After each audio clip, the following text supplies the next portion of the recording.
Ladies and gentlemen, today we have a very special gentleman who has just moved from US, Mr. Aditya Jairaj, Deputy Managing Director of Stellantis India. Aditya, thanks for having us over in this beautiful house. Thank you, Ramesh. Pleasure is all mine. And now you're on the driver's seat of Jeep India. Why don't you take us for a drive? Absolutely. Let's go. What's your preference? Meridian, Grand Cherokee? Of course, the Grand Cherokee. Let's go. Please, yes.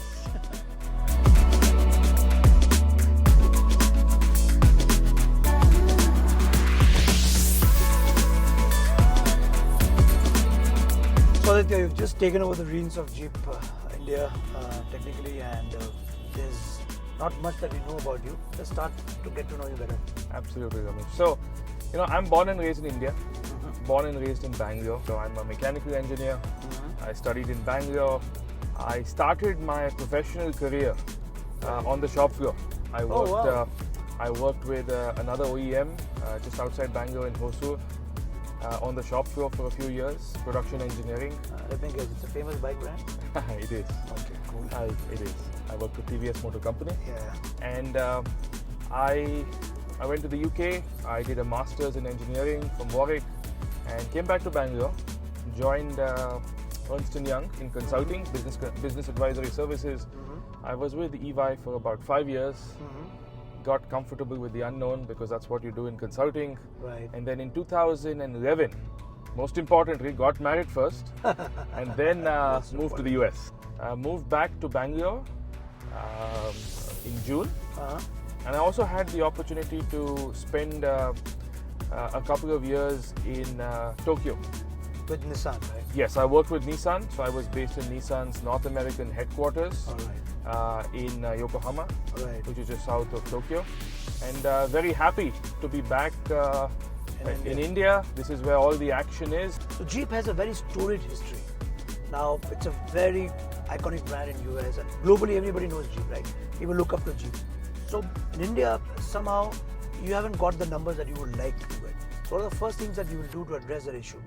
Sure. So, I think it's, let's look a little bit at what we've done over the last few years. So, Jeep as a brand launched in India in 2016, right? And then 2017, we built the first Made in India Compass. And then since 2017, we now build 4 nameplates in India. India is the only market outside of North America where we assemble 4 nameplates. Right. Compass, including the Grand Cherokee. Including the Grand Cherokee. Which is only developed in India, I guess, and in North America. That's right. That's right. So the only market where the Grand Cherokee is built outside of North America is India. So that is Jeep's commitment to India. Right, 4 nameplates locally built. Right, since 2017. So we've established ourselves as a very aspirational brand, like we have in other parts of the world. Right, we've got a strong network of dealers, many of whom have been with us from the beginning. We've got a strong supplier base here. So now what we have to do, we have to further solidify the foundation. Correct.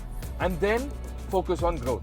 So a proof point in terms of solidifying the foundation, if I may say, last month we launched the 4x2 Compass automatic diesel, a product engineered and built specifically for India. Key challenges and key opportunities in the Indian automotive industry that you see? So challenge and I would say opportunity together. Number one is to keep up with the requirements of our consumers. Right? That's number one. Second is reaction time. Reaction time, our consumers are becoming lesser and lesser patient. And third, I would say this is more of an opportunity. Consumer expectations are now going even beyond just the product. It's the experience. Right? So for example, we've launched assured buyback. Right? What is assured buyback? Assured buyback is peace of mind ownership for the consumer. Right? Where after X number of years, when they sign up to buy the Jeep vehicle, they know how much the vehicle is worth. We've also launched Jeep Wave Exclusive. So Jeep Wave Exclusive again consists of different components, but some of the key components are one, express service. Right? So if you come in for routine maintenance service, 90 minutes or 120 minutes, you're assured you'll get your vehicle back. Right? Second, we've got a Jeep concierge service. Right? So adventure concierge. Okay. If you want someone to plan your next adventure experience, So they will do it for you. they will do it That's for you, interesting. and they will customize it for you. It's not a cookie cutter model. So They you pay some customize money it. for to be in the club, or if you're a Jeep owner, that's good enough. If you're a Jeep owner, you get this service included. What does the electrification program look like in Jeep in the scheme of things, globally and in India? Sure. So a little bit globally to start with. Mm-hmm. You know, globally we have the 4xe Right. that we have, It's doing very good. which is doing well. We've got the plug-in hybrid version of it, and we've also got the full EV BEV version of it. The Avenger launched in Right. Europe, European Car of the Year. Right. Also, the plug-in hybrid 4xe in the US is the highest selling plug-in hybrid in the US. Wow.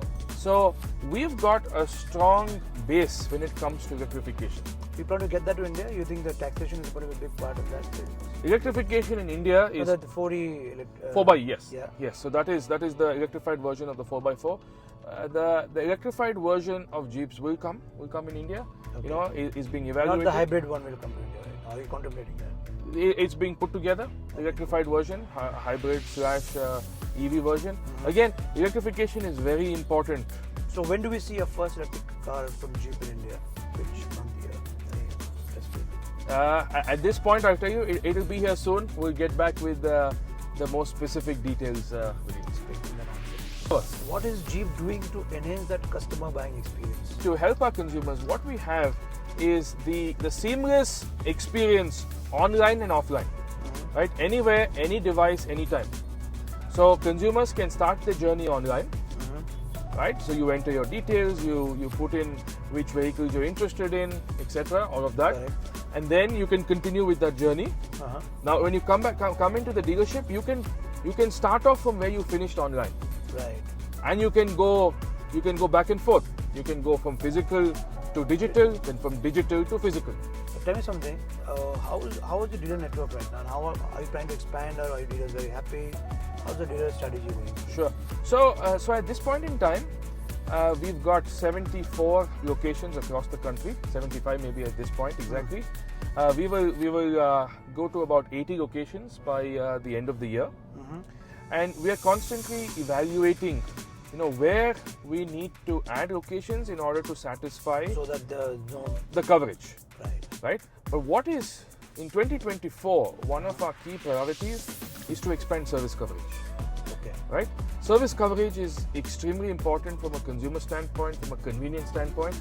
So we are evaluating and devising a service strategy, a service coverage strategy for 24. But on a personal note, you've got success very fast and early in life. How old are you, if I may ask? I'm 41. I thought so. 41 years young. So what advice you would give to young aspiring leaders who wants to make it big in the automotive industry? I started from the shop floor. What did that teach me? That taught me two things. Number one, how to stand for 10 hours a day, physically. Right. Second, how to get along with people who are 3 times your age or 2 times your age. Right. Right? That's one. Second, I worked in consulting. What did consulting teach me? Consulting taught me how to be comfortable with the unknown. Okay. Right? And third, you know, through all my different assignments, I have got into things that, you know, I have not been an expert on.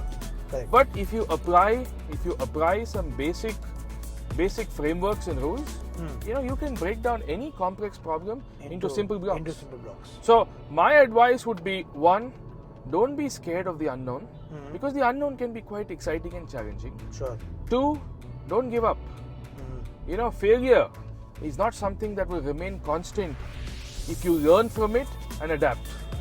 Right? So I would say that. And third, have fun. Have fun. Have fun. That's most important. And in terms of your global exposure, do you think the US, when you compare like the Jeep made in America and Jeep made in India with localization, is there a difference in quality, or is it just the same? Or how do you? Well, I'll tell you this. So obviously from our plants in the US, you know, we export. From our plant in India, in Ranjangaon, Right. we export to several developed markets like Japan, where quality standards are very stringent. You know, from India The is same thing comes to India, right? The same.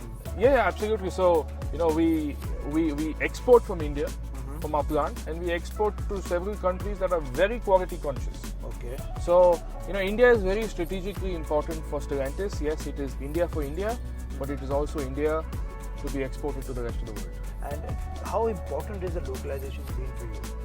Localization is extremely important. And what and percentage of so at this point, we're at about 65% to 70% localization. Okay. And our endeavor Huh. over the next few years is to take that to between 85 to 88%. Last final words. course. Thank you, Aditya. Thank you so much for your time, and it was amazing. And thanks for having us over to your beautiful place. Pleasure. I had an amazing time talking to you. All the best. I'm looking forward. We all are looking forward because Jeep is a very aspirational brand, and I'm sure coming from shop floor to the deputy managing director position, it's a very great journey, aspirational in fact. I'm Thank sure you, you do a Ramesh. great job. Thank you very much. Yes, and now I can't wait to drive the Cherokee. Well, And this is your Cherokee, right? this is my Cherokee. Why don't you take it for a spin? Yes, in fact, I'm going to take it into something wild.